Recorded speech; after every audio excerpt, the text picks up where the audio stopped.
ഇന്ന് നമുക്ക് നല്ല അടിപൊളി ടേസ്റ്റോട് കൂടിയിട്ട് കുറച്ച് മീൻ വറുത്തത് റെഡിയാക്കിയാലോ. അപ്പം മീൻ വറുത്തതിന് നല്ല ടേസ്റ്റും നല്ല മണവും ഒക്കെ ഉണ്ടാകാൻ വേണ്ടിയിട്ട് നമുക്ക് നല്ലൊരു അടിപൊളി മസാലക്കൂട്ട് വേണം. അപ്പോൾ എങ്ങനെയാണ് ആ മസാലക്കൂട്ട് ഉണ്ടാക്കുന്നതെന്ന് നമുക്ക് നോക്കിയാലോ.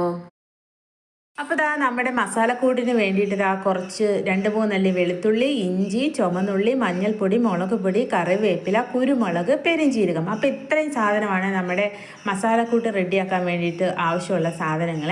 അപ്പോൾ ഇതെല്ലാം നമുക്ക് നമ്മുടെ മിക്സിയിലിട്ട് നന്നായിട്ട് നല്ല പേസ്റ്റ് പോലെ അരച്ചെടുക്കണം കേട്ടോ. മിക്സിയിൽ നമ്മളിത് അരയ്ക്കുമ്പോൾ കുറച്ച് വെള്ളം കൂടെ ചേർത്തിട്ട് വേണം കേട്ടോ അരയ്ക്കാൻ. അപ്പോൾ ഞാൻ എല്ലാം മിക്സിയിൽ നന്നായിട്ട് അരച്ച് നല്ല പേസ്റ്റ് രൂപത്തിലെടുത്തിട്ട് വന്നിട്ടുണ്ട്. ഇനി നമുക്കിതാ നമ്മുടെ വറുക്കാനുള്ള മീനിനകത്തേക്ക് ഉപ്പിട്ട് കൊടുക്കുവാണേ. അപ്പോൾ ഉപ്പിടാതെയായിരുന്നു നമ്മൾ മസാല റെഡിയാക്കി എടുത്തത്. അപ്പോൾ ഇപ്പം ഈ സമയത്ത് ഉപ്പ് ഇട്ട് നമ്മുടെ മസാലയും കൂടെ ചേർത്ത് നമുക്ക് നന്നായിട്ട് മിക്സ് ചെയ്ത് ഒരു അരമണിക്കൂറോളം നമുക്ക് റെസ്റ്റ് ചെയ്യാൻ വെച്ചതിന് ശേഷം നമുക്ക് മീൻ ഫ്രൈ ചെയ്തെടുക്കാവേ.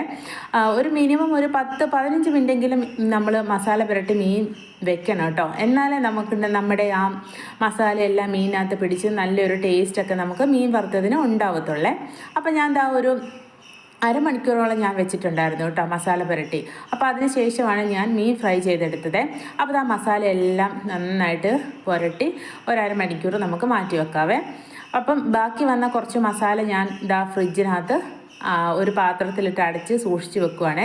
അപ്പോൾ ഇനി നമുക്ക് മീൻ ഫ്രൈ ചെയ്യാൻ നേരം നമുക്ക് ഈ മസാല എടുത്താൽ മതി കേട്ടോ. അപ്പോൾ ഇതുപോലെ ഇങ്ങനെ ഒരു നല്ലൊരു ഡപ്പയിലൊക്കെ ഇട്ട് വെക്കുവാണെങ്കിൽ നമുക്ക് പിന്നീടാണേലും നമുക്ക് മീൻ വറുക്കാൻ നേരം ഈ മസാല എടുക്കാം കേട്ടോ.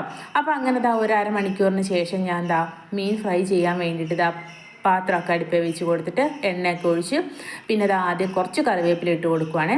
കുറച്ച് കറിവേപ്പില തണ്ടോട് കൂടിയിട്ടിട്ട് അങ്ങോട്ട് ഇട്ട് കൊടുക്കാം കേട്ടോ. എന്നിട്ട് നമുക്ക് അതിൻ്റെ മുകളിലേക്ക് നമുക്ക് നമ്മുടെ മസാലയൊക്കെ പുരട്ടി വെച്ചിരിക്കുന്ന നമ്മുടെ മീൻ ഓരോന്നോരോന്നായിട്ട് ഇട്ട് കൊടുക്കാവേ. അപ്പം ഈ രീതിയിലൊക്കെ മീൻ ഫ്രൈ ചെയ്തിട്ടുള്ള കൂട്ടുകാരൊക്കെ ഉണ്ടെങ്കിൽ ഒന്ന് കമൻറ്റ് ചെയ്യണേ. അപ്പോൾ ചെയ്യാത്ത കൂട്ടുകാരൊക്കെ ഉണ്ടെങ്കിൽ ഇതുപോലെ ഈ മസാലയിലൊന്ന് മീൻ ഫ്രൈ ചെയ്ത് നോക്കണം കേട്ടോ. നല്ലൊരു അടിപൊളി ടേസ്റ്റും നല്ല മണവും ഒക്കെ ആയിരിക്കും.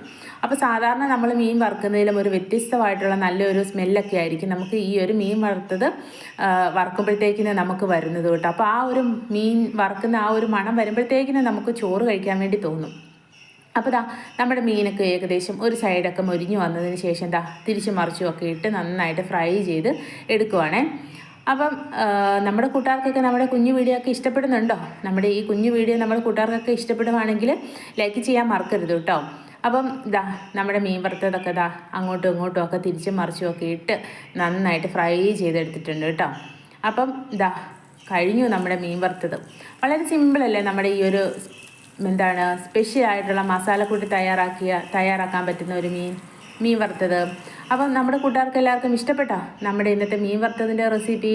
അപ്പോൾ നമ്മുടെ കൂട്ടുകാർക്ക് എല്ലാവർക്കും ഇഷ്ടപ്പെട്ടു എന്ന് വിചാരിക്കുന്നു. അപ്പോൾ ഇഷ്ടപ്പെടുന്ന കൂട്ടുകാരെ സപ്പോർട്ട് ചെയ്യാനും ലൈക്ക് ചെയ്യാനും ഒന്നും മറന്നു പോകരുതേ. അപ്പോൾ ഇത്രയേ ഉള്ളൂ കേട്ടോ നമ്മുടെ ഇന്നത്തെ വീഡിയോ എന്ന് പറയുന്നത്. ഇനി നമുക്ക് നല്ലൊരു പുതിയ വീഡിയോയിലൂടെ വീണ്ടും കാണാം. അതുവരേക്കും നമ്മുടെ എല്ലാ കൂട്ടുകാർക്കും ടാറ്റാ ബൈ ബൈ.